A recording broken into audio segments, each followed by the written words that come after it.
तो पिछली वीडियो में हमने गीता जी का 7वां अध्याय महात्म्य के साथ किया था, सुना ध्यान से हमने। तो चलिए आज हम गीता जी का 8वां अध्याय महात्म्य के साथ पढ़ने जा रहा हूँ, तो ध्यान से आप सुनिएगा। 8वां अध्याय। देवलोक में जात हैं जो देवन के दास, भूत लोक पाते वही जिन्हें भूत की आस। जो जन मेरे भक्त हैं मुझे जानते नाथ, तन से मन से जो सदा रहते मेरे साथ। मेरी केवल भक्ति में रहते हैं दिन रात, वही पुरुष संसार में मोक्ष धाम को पार। अंत काल सिमर मुझे है अर्जुन जो धीर, वह योगी पाते मुझे है पांडु सूत वीर। तो 8वां अध्याय प्रारंभ कर रहा हूँ, यानी कि ब्रह्म योग के बारे में। अर्जुन ने कहा, हे पुरुषोत्तम, ब्रह्म क्या है? अध्यात्म किसको कहते हैं? अधिभूत क्या है और अधिदेव क्या कहता है? हे मधुसूदन, अधिभूत क्या है और इस देह में अधिदेन कौन है? मरने के विषय में स्थिर चित्त वाले लोग तुमको कैसे जान जाते हैं? श्री कृष्ण भगवान बोले, जो अक्षर अविनाशी और परम श्रेष्ठ है वही ब्रह्मा के प्रत्येक वस्तु का स्वभाव आध्यात्मिक कहलाता है, और समस्त चराचर की उत्पत्ति करने वाला जो विसर्ग है वह कर्म है। जो देह आदि नाशवान वस्तु है वह अधिभूत कहा जाता है। विश्व रूप जो विराट पुरुष है वह अधिदेह है। और यह पुरुष श्रेष्ठ, इस देह में मैं ही अधियज्ञ हूँ। अंत काल में जो मेरा ध्यान करता हुआ शरीर त्याग करता है वह निसंदेह मेरा स्वरूप को पाता है। हे कुंती पुत्र, अंत समय मनुष्य जिस वस्तु का स्मरण करता हुआ शरीर त्यागता है वह उसी को पाता है। इस कारण तुम सदैव मुझ ही में मन को लगाकर मेरा ही स्मरण करते हुए संग्राम करो, तुम निसंदेह मुझको आ मिलोगे। हे पार्थ, अभ्यास रूप योग से युक्त हो दूसरी ओर न जाने वाले मन से सदा चिंतन करता हुआ पुरुष वर्ण आदि दिव्य पद को ही प्राप्त होता है। अतएव जो अंत समय में मन को एकाग्र कर भक्ति पूर्वक योगाभ्यास के बल से दोनों बाहों के मध्य भाग के प्राण को चढ़ाकर सर्वज्ञ अनंती संपूर्ण जगत के नियंत्रण, सूक्ष्म से भी सूक्ष्मतर, सबके पोषक अचिंत्य स्वरूप सूर्य के समान प्रकाशमान तमोगुण से रहित परम पुरुष का ध्यान करता है वह उसको मिलता है। वेद के जानने वाले जिसको अक्षर कहते हैं, वीतराग होकर सन्यासी जिसमें प्रवेश करते हैं तथा जिसको चाहने वाले ब्रह्मचार्य का आचरण करते हैं, उसे परमद को तुम से संक्षेप में कहता हूँ।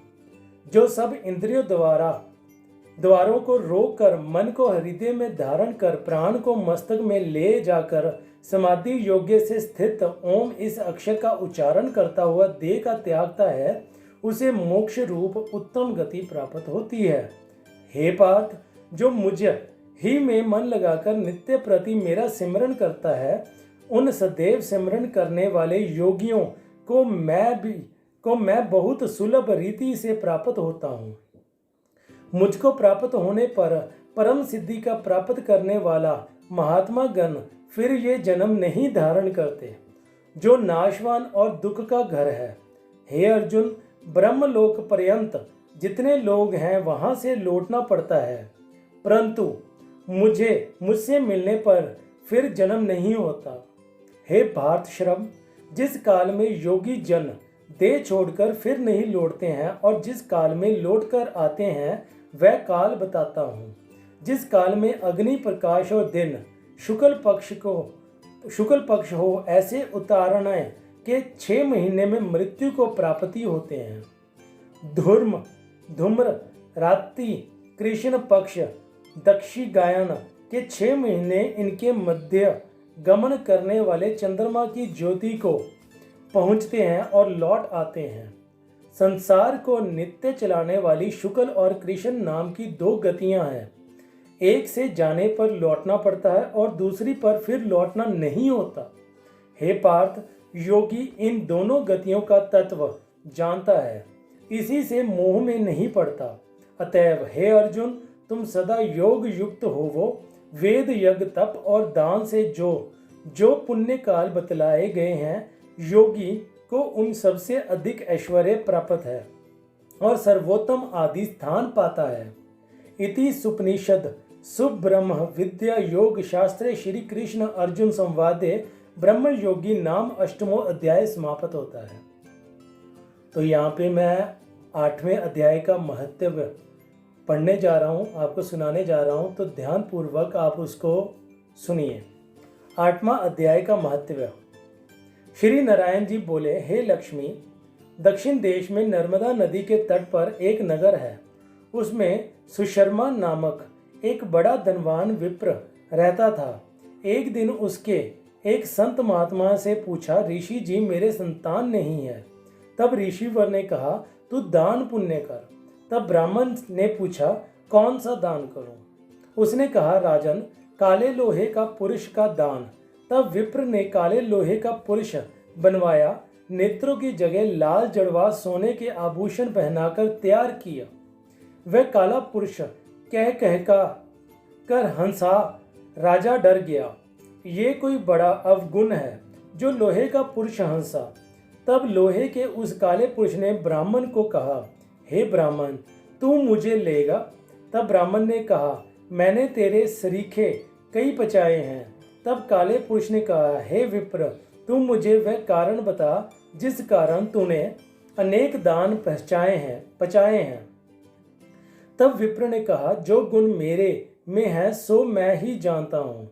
तब वह काला पुरुष कहा लगा कर फट गया। उसमें से एक कालिका की मूर्ति निकल आई। तब विप्र ने श्री गीता जी के 8वें अध्याय का पाठ किया। उस कालिका की मूर्ति ने सुनकर देह पलटी।